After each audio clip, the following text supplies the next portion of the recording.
here's the problem. What Donald Trump is on trial for is literally the exact same thing his attorney pled guilty on. It says Michael Cohen pleads guilty in Manhattan federal court to 8 counts, including criminal tax evasion and campaign finance violations. If the charges against Trump are bogus, were the charges against Michael Cohen bogus? The facts are the facts. Here we have the attorney for Donald Trump who pled guilty to the charges. That wasn't a Democratic setup. No Democrat made Donald Trump illegally pay off a porn star and use his attorney to hide the payoff because he did not want the voters to know about it. Let me remind Stephen A. and Sean Hannity, this happened before the election because Trump did not want the world to know that he paid off a porn star. This is called a fact. Roland Martin, friend of the network, has to explain all of this to him. It's much ado about nothing. To my liberal friends out there, all you're doing is showing that you're scared you can't beat them on the issues and the merits. So short-sighted, so misinformed, beyond embarrassing, honestly. 2020 election. Interfering with the election. Is this trial bogus? Did Donald Trump not call and say, find me those 11,000 votes? Oh, guess what? There have been at least 3 people who've already pled guilty who were indicted with Trump. So if this is a bogus case, why did they plead guilty? One of them was a lawyer. It could be because they realized they were guilty and they agreed to testify against the other defendants, including Trump. You can't call that trial bogus. You can't say it's unfair, the Democrats are going after him. If you break the law, you break the law. This man is not above reproach. Martin, to his credit, continues debunking Smith's words. That I've ever had to articulate out of my mouth from a political perspective. But I got to tell you something. As much as people may have been abhorred by Donald Trump's statement weeks ago, talking about how black folks, he's hearing that black folks find him relatable because what he's going through is similar to what black Americans have gone through. He wasn't lying.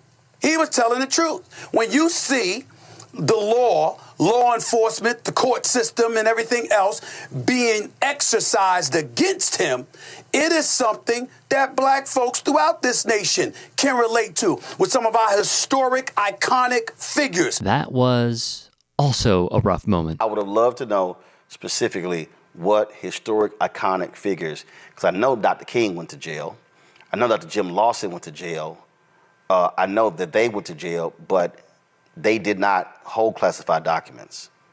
They did not pay off porn stars. They did not try to overturn an election.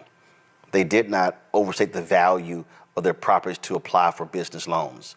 So therefore, there literally is no comparison. Exactly. From Martin. Exactly. When you're suffering like that, because we know we have. Stop. And that's what he articulated. When you're suffering. Go to my iPad. This story is from June, this is from 2016. Hundreds claim Donald Trump doesn't pay his bills in full. Dozens of lawsuits allege the businessman didn't pay what he owed. And you go through right here. The small businessman won a bid for a $100,000 grand piano to install in Trump's Taj Mahal. Guess what? Trump refused to pay him, only paid $30,000. Show me a black man who could do that. 200 liens since the 1980s were filed by contractors and workers who said they were stiff. Show me a black woman who could do that. 253 subcontractors on a single project were not paid in full or on time. Show me a black woman who could get away with that. 24 Fair Labor Act violations by Trump Plaza Casino and Trump Mortgage for failure to pay minimum wage or overtime.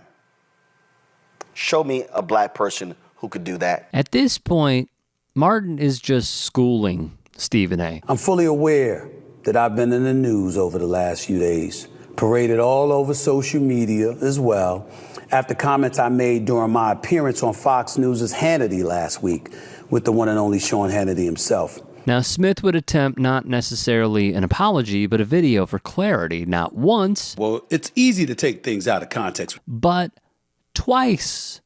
And he was scolded by many. There's no way that any logical, sane black person can identify, relate to Donald J. Trump, the twice impeached, 91-time felony count charged ex-president who lost the popular vote, 6 times bankrupt, lost 3 civil cases, defamation, found liable civilly of sexual assault, and for fraud on the Trump organization. That's just an abbreviated list. Reese Colbert and Erica Savage would rip him. And I don't like black people being attached to somebody who has this laundry list because it perpetuates the idea of black criminality, which is dangerous to our existence. Rachel Lindsay and Van Lathan at Higher Learning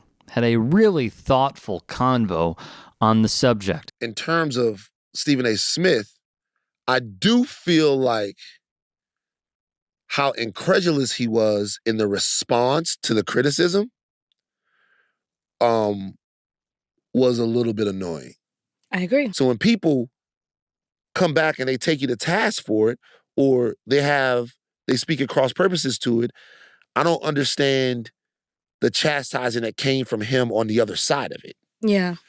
I think that it was more about being right than it was about, because he constantly says, I don't care, right? That's the part that I find interesting. I don't care. I don't care about this. I don't give a damn what people have to say. But then you go on your podcast and you're constantly trying to prove how you aren't the things people are accusing you of without specifically addressing the statement that was at issue.